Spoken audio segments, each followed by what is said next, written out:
তার যে এমন মাথার ব্যামো কেউ কখনো জানতো? দিব্যি ছিলেন খোশ মেজাজে, চেয়ারখানি চেপে একলা বসে ঝিমঝিমিয়ে হঠাৎ গেলেন খেপে। আঁতকে উঠে হাত পা ছুঁড়ে চোখটি করে গোল। হঠাৎ বলেন, গেলুম গেলুম, আমায় ধরে তোল। তাই শুনে কেউ বদ্যি ডাকে, কেউ বা হাঁকে পুলিশ, কেউ বা বলে কামড়ে দেবে, সাবধানেতে তুলিস। ব্যস্ত সবাই এদিক ওদিক করছে ঘোরাঘুরি। বাবু হাঁকে, ওরে আমার গোঁফ গিয়েছে চুরি। গোঁফ হারানো আজব কথা, তাও কি হয় সত্যি? গোঁফ চোরা তো তেমনি আছে, কমেনি এক রত্তি। সবাই তারে বুঝিয়ে বলে, সামনে ধরে আয় না। মোটেও গোঁফ হয়নি চুরি, কখনো তা হয় না। রেগে আগুন তেলে বেগুন তেড়ে বলেন তিনি, কারো কথার ধার ধারি নেই, সব বেটাকেই চিনি। নোংরা ছ্যাটা, ঠ্যাংরা ঝ্যাটা, বিচ্ছিরি আর ময়লা, এমন গোঁফ তো রাখতো জানি শ্যাম বাবুদের গয়লা। এগো যদি আমার বলিস, করবো তোদের জবাব। এই না বলে জরিমানা করলেন তিনি সবাই।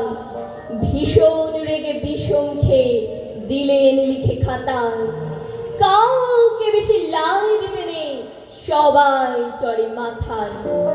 অফিসেরই বাঁদরগুলোর মাথায় খালি গোবর। গোঁফ চোরা যে কোথায় গেল কেউ রাখে না খবর। ইচ্ছে করে এই বেটাদের গোঁফ ধরে খুব নাচি, মুখগুলোর মুন্ডু ধরে কোদাল দিয়ে চাচি। গোঁফকে বলে তোমার আমার, গোঁফ কি কারোর কেনা? গোঁফের আমি, গোঁফের তুমি, তাই দিয়ে যাই চেনা।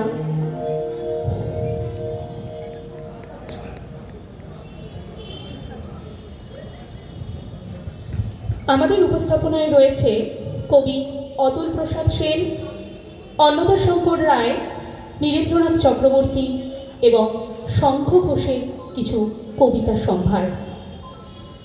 মোদের গরব মোদের আশা, আমরি বাংলা ভাষা। তোমার কোলে তোমার বলে কতই শান্তি ভালোবাসা। আমরি বাংলা ভাষা, কি জাদু বাংলা গানে, গান গে তার মাঝি টানে। গে গান নাচে বাউল, গান গে ধান কাটে চাষা। এই ভাষাতেই নিতাই গোরা, আনল দেশে ভক্তি ধারা। আছে কই এমন ভাষা, এমন দুঃখ শান্তি নাশা। বিদ্যাপতি চণ্ডী কবির, হেম মধু বঙ্কিম নবীন। ওই ফুলেরই মধুর রসে বাঁধল সুরে মধুর বাসা। বাজিয়ে রবি তোমার বিয়ে, আনলো মালা জগৎ চিনে। তোমার চরণ তীর্থে মাগো, জগৎ করে যাওয়া আসা। ওই ভাষাতেই প্রথম বলে ডাকনু মায়ে মা মা বলে। ওই ভাষাতেই বলবো হরি, সাঙ্গ হলে কাদা হাসা। তেলের শেষে ভাঙলো বলে খুকুর পরে রাগ করো। তোমরা যেসব বুড়ো খোকা ভারত ভেঙে ভাগ করো। তার বেলা ভাঙছ প্রদেশ, ভাঙছ জেলা, জমি জমা ঘর বাড়ি। পাটির আড়ত, ধানের গোলা, কারখানা আর রেলগাড়ি। তার বেলা চায়ের বাগান, কয়লা খড়ি, কলেজ থানা আপিস ঘর। চেয়ার টেবিল দেওয়াল ঘড়ি, পিয়ন পুলিশ প্রফেসর। তার বেলা যুদ্ধ জাহাজ, জঙ্গি মোটর, কামান বিমান অশ্ব উট। ভাগাভাগির ভাঙাভাঙির চলছে যেন হরির লুট। তার বেলা তেলের শিশি ভাঙলো বলে খুকুর পরে রাগ করো? তোমরা যেসব ধেড়ে খোকা বাংলা ভেঙে ভাগ করো, তার বেলা সবাই দেখছে যে রাজা উলঙ্গ, তবুও সবাই হাততালি দিচ্ছে, সবাই চেঁচিয়ে বলছে সাবাস সাবাস। কারো মনে সংস্কার, কারো ভয়, কেউ বা নিজের বুদ্ধি অন্য মানুষের কাছে বন্ধক রেখেছে, কেউ বা পরান্নভোজী, কেউ কৃপা প্রার্থী, উমেদার, প্রবঞ্চক। কেউ ভাবছে রাজবস্ত্র সত্যি অতীব সূক্ষ্ম, চোখে পড়ছে না যদি, তবুও আছে, অন্তত থাকাটা কিছু অসম্ভব নয়। গল্পটা সবাই জানে, কিন্তু সেই গল্পের ভিতরে শুধুই প্রশস্তি বাক্য উচ্চারক কিছু আপাদমস্তক ভীতু ফন্দিবাজ অথবা নির্বোধ স্তাবক ছিল না।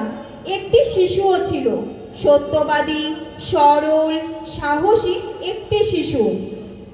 নেমেছে গল্পের রাজা বাস্তবের প্রকাশ্য রাস্তায়।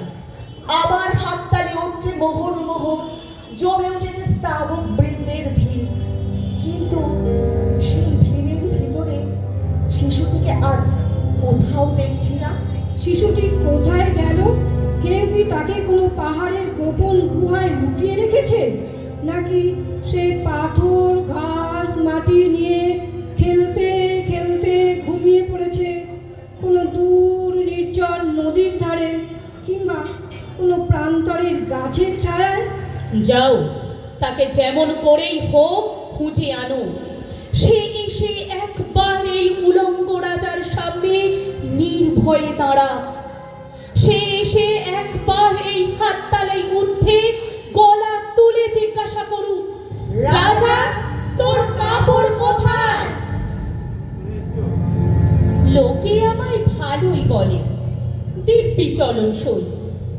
দোষের মধ্যে একটু নাকি মিথ্যে কথা কই। ঘাটশিলাতে যাবার পথে ট্রেন ছুটছে যখন, মায়ের কাছে বাবার কাছে করছি বকম বকম। হঠাৎ দেখি মাঠের মধ্যে চলন্ত সব গাছে এক এক রকম ভঙ্গি ফোটে, এক এক রকম নাচে। ও মা, দেখো নৃত্যনাট্য। যেই বলেছি আমি, মা বকে দেয়, বড্ড তোমার বেড়েছে ফাজলামি। চিড়িয়াখানার নাম জানো তো? আমার সেজো মেশর। আদর করে দেখিয়ে দিলেন পশুরাজের কেশর। কদিন পরে চুন খসানো দেওয়াল জুড়ে একই ঠিক অবিকল সেই রকমই মূর্তি যেন দেখি। ক্লাসের মধ্যে যেই বলেছি সুরঞ্জনার কাছে, জানিস আমার ঘরের মধ্যে সিংহ বাঁধা আছে, শুনতে পেয়ে দিদিমণি অমনি বলেন, শোনো, এসব কথা আবার যেন না শুনি কখনো। বলি না তাই সেসব কথা, সামলে থাকি খুব, কিন্তু সেদিন হয়েছে কি, এমনি বেয়াকুব। আকাশ পারে আবারও চোখ গিয়েছে আটকে, শরৎ মেঘে দেখতে পেলাম রবীন্দ্রনাথকে। কবিতা ঘরের পক্ষ থেকে আমরা যারা অংশগ্রহণ করেছি তারা হলো আমি প্রমিত গড়াই, আমি অদৃশ বিশ্বাস, আমি অনন্য সরকার, আমি শ্রেয়সী সাহা।